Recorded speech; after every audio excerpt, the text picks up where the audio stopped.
Do Rio de Janeiro, a gente já segue agora direto para Brasília. Vamos estabelecer contato agora com Rafael Procópio.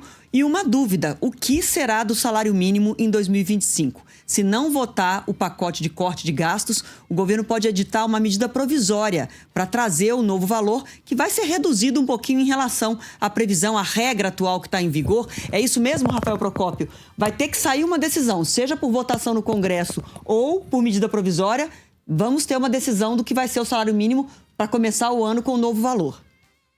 Perfeitamente, Adriana. Boa tarde a você. Boa tarde. Boa tarde ao Renan e a todos que estão com a gente aqui nesta sexta-feira. Exatamente, isso tudo a gente lembra, está dentro daquele pacote que o governo apresentou com a previsão de corte nos gastos da União. Lembrando que até 2030, pelo menos nesse esboço que já foi entregue ao Congresso Nacional, seriam cerca de 300 bilhões economizados até este ano de 2030, sendo que nos próximos 2 anos essa economia seria de cerca de 70 bilhões de reais. Esses projetos, os que a gente já tem, que já foram protocolados, a questão da PEC ainda está sendo discutida, a gente já tem algumas relatorias envolvendo, algumas relatorias já definidas. No entanto, deputados e senadores entram em recesso, pessoal, no dia 20 de dezembro, e o governo quer aprovar pelo menos uma parte dessas medidas de cortes nos gastos da União neste ano de 2024. E são muitos os temas que vão pegar a atenção dos deputados e senadores nestes próximos dias. Além deste pacote, que a gente pode garantir que ele não tem aquela popularidade toda, muita gente, inclusive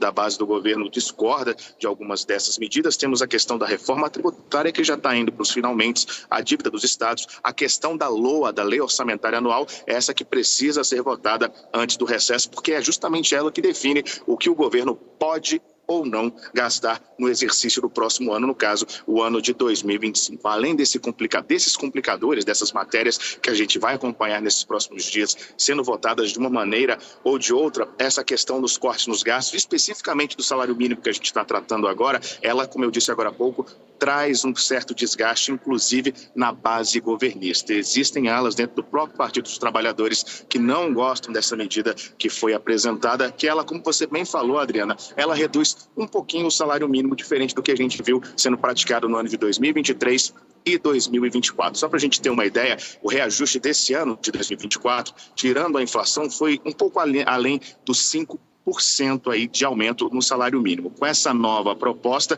também ela vai crescer acima da inflação, mas tem o teto que bate junto com o marco fiscal aprovado no ano passado de, no máximo, um excedente de 2,5%. Ou seja, continua a crescer, mas praticamente a metade do que a gente viu neste ano de 2024, se aprovado, a gente lembra sempre dessa forma que está proposto. E isso tudo, essas articulações ainda vão ser motivo de debate, porque muita coisa que vai ser aprovada ou não nesse ano de 2024 pode acabar fazendo mudar algumas configurações aqui da esplanada dos ministérios. Tudo indica que o salário mínimo deve ficar em R$ 1.517 se for de fato aprovado o corte de gasto, que é um pouco a menos do que seria, cerca aproximadamente R$10 a menos do que seria pela atual regra. Obrigada, viu? Daqui a pouquinho a gente aciona também o Rodrigo Orengo para a gente saber um pouquinho mais dos bastidores dessas negociações em Brasília. Até mais. Valeu, Procópio. Bom trabalho.